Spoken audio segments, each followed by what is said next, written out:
Assalamualaikum warahmatullahi wabarakatuh. Baik, saya di sini yang bernama Leni Susanti dari kelas 4A1 dari Prodi Teknik Informatika. Di sini saya akan menjelaskan tentang pengertian UML. Pengertian UML adalah kependekan dari Unified Modeling Language. Sederhananya, UML dapat diartikan sebagai pendekatan modern untuk pemodelan dan mendokumentasikan perangkat lunak. Untuk saat ini, UML merupakan salah satu teknik pemodelan proses bisnis paling populer. UML diciptakan sebagai akibat dari terjadinya kekacauan seputar pengembangan perangkat lunak dan dokumentasi.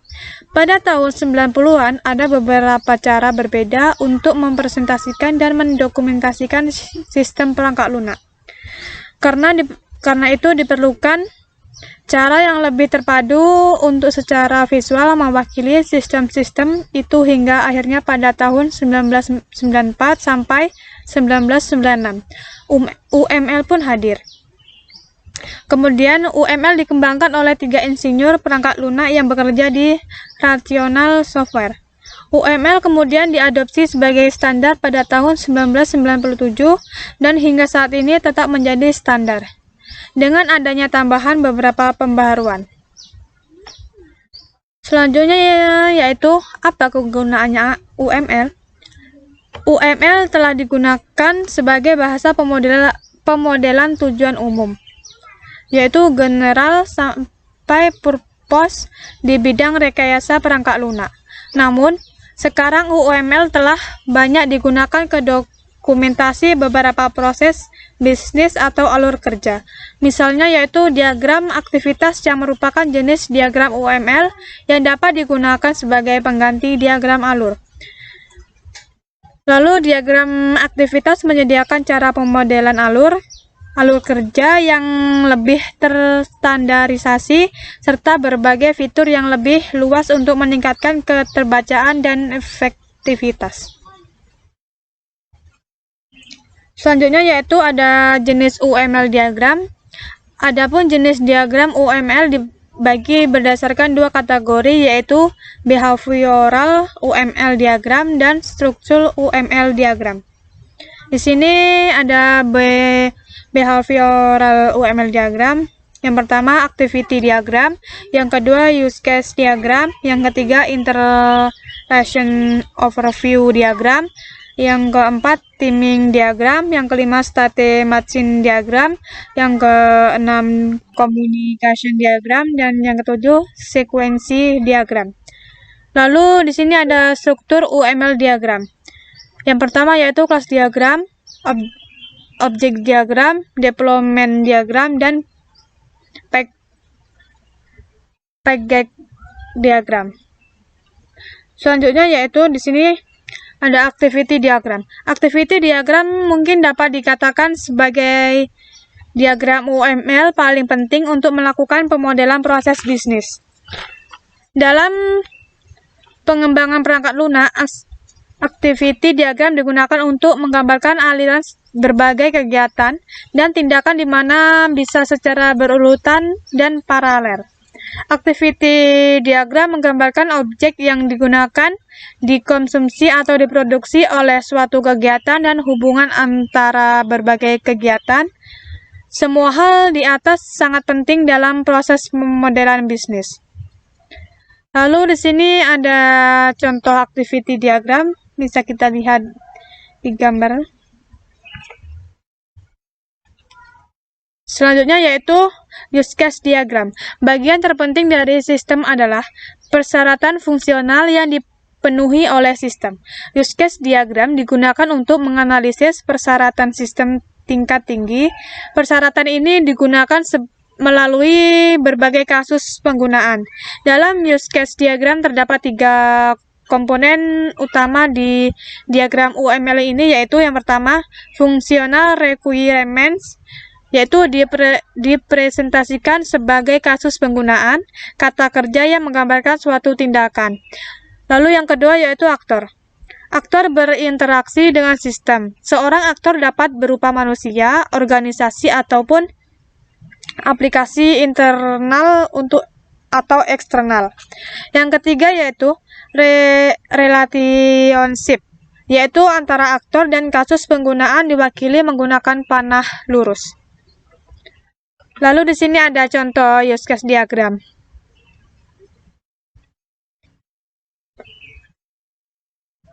Contoh diagram UML di bawah ini menggambarkan kasus penggunaan untuk sistem manajemen inventaris. Dalam use case diagram tersebut terdapat pemilik, pemasok, manajer, petugas inventaris, dan inspektur inventaris. Di sini terdapat 5 aktor.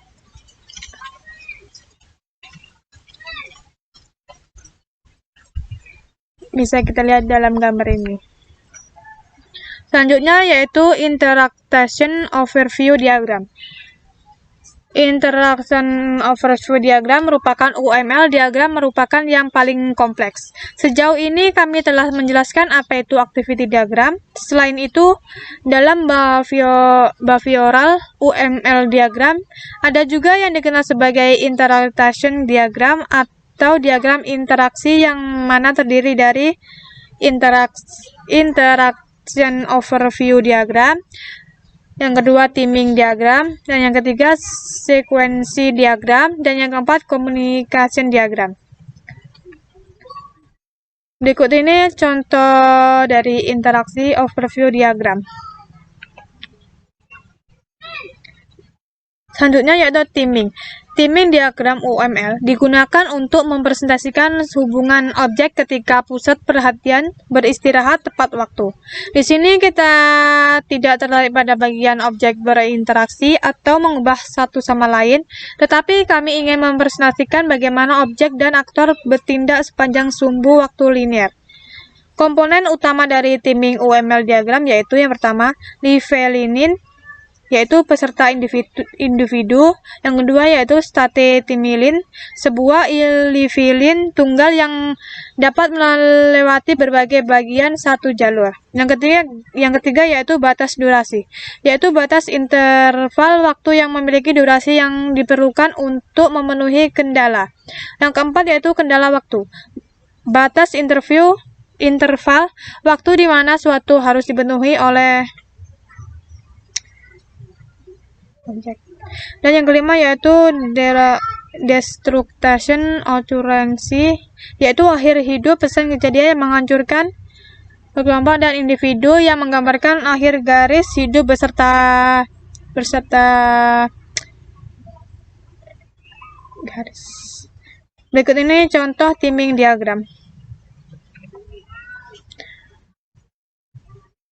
Diagram timing adalah diagram sederhana. Dapat dilihat diagram ini merupakan tahapan pertumbuhan manusia. Bisa dilihat di dalam gambar. Selanjutnya yaitu Static Money UML diagram. Static Money UML diagram juga disebut diagram starter chart. Digunakan untuk menggambarkan berbagai status komponen dalam suatu sistem. Disebut state machine karena diagram ini pada dasarnya adalah mesin yang menggambarkan beberapa keadaan dari suatu objek dan bagaimana objek tersebut berubah berdasarkan kejadian internal dan eksternal. Di sini bisa kita lihat contoh state machine UML diagram. Selanjutnya yaitu ada sekuensi UML diagram. Diagram sekuensi mungkin diagram UML yang paling penting tidak hanya dalam kelompok ilmu komputer, tetapi juga sebagai model tingkat desain untuk pengembangan aplikasi bisnis. Akhir-akhir ini diagram sekuensi menjadi populer dalam menggambarkan proses bisnis karena sifatnya yang jelas secara visual. Sesuai namanya, diagram sekuensi atau diagram urutan menggambarkan urutan pesan dan interaksi yang terjadi antara aktor dan objek. Lalu aktor atau objek hanya dapat aktif bila diperlukan atau ketika objek lain ingin berkomunikasi dengannya. di mana semua komunikasi akan dipresentasikan secara kronologis. Untuk memahaminya, perhatikan contoh di bawah ini. Berikut ini adalah contoh sekuensi UML diagram. Bisa kita lihat di gambar. Selanjutnya yaitu communication UML diagram. Dalam seri UML 1x, diagram komunikasi dulu disebut sebagai diagram kolaborasi. Sesuai namanya, fokus utama dari jenis UML diagram ini adalah komunikasi antar objek.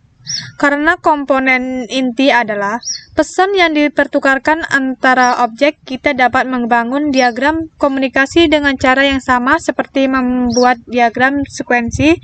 Satu-satunya perbedaan antara keduanya adalah bahwa objek dalam diagram komunikasi ditunjukkan dengan hubungan asosiasi. Berikut ini adalah contoh komunikasi UML diagram. Bisa kita lihat dalam gambar. Selanjutnya yaitu kelas diagram. Yang dimaksud dengan kelas diagram UML adalah jenis diagram yang paling umum untuk dokumentasi perangkat lunak. Karena sebagian besar perangkat lunak yang dibuat saat ini masih didasarkan pada paradigma pemrograman berorientasi objek. Menggunakan diagram kelas untuk mendokumentasikan perangkat lunak ternyata menjadi solusi yang masuk akal. Ini terjadi karena OOP didasarkan pada kelas dan hubungan di antara objek. Di sini ada contoh kelas diagram. Yang pertama ada client, yang kedua ada akun, yang ketiga ada checking account, yang keempat ada saving account. Selanjutnya yaitu ada objek diagram. Ketika kita membahas diagram UML struktural, kita tidak punya pilihan selain mempelajari lebih dalam mengenai konsep yang berkaitan dengan ilmu komputer. Dalam pengembangan perangkat lunak ini, kelas dianggap sebagai tips data abstrak, sedangkan objek adalah turunan dari kelas abstrak. Misalnya, jika kita memiliki kelas mobil yang merupakan tip abstrak umum, maka turunan dari kelas mobil akan menjadi Pajero. Berikut ini adalah contoh objek diagram. Di sini ada damage claim, lalu ada student checking, selanjutnya ada student saving checking account. Diagram UML di atas didasarkan pada contoh kelas diagram yang kami tunjukkan sebelumnya. Selanjutnya yaitu ada deployment diagram. Deployment diagram digunakan untuk memvisualisasikan hubungan antara perangkat lunak dan perangkat keras. Secara lebih spesifik, dengan menggunakan deployment diagram, maka dapat dibuat model fisik tentang bagaimana komponen perangkat lunak atau artefak digunakan pada komponen perangkat keras yang dikenal sebagai node. Adapun deployment diagram yang disederhanakan untuk aplikasi web akan mencakup yang pertama yaitu nodes, yaitu server aplikasi dan server basis data. Lalu ada artifacts, yaitu klaim aplikasi dan skema basis data. Node main host artefak. Skema basis data berjalan pada server basis data dan klien aplikasi berjalan pada server aplikasi. Sesuai dengan namanya, deployment dia akan menunjukkan dengan tepat di mana setiap komponen perangkat lunak digunakan. Lalu di sini ada packet diagram, yaitu seperti wadah makro untuk penempatan UML yang kami jelaskan di atas. Paket yang berbeda berisi node dan artefak. Keduanya mengatur diagram model dan komponen ke dalam kelompok.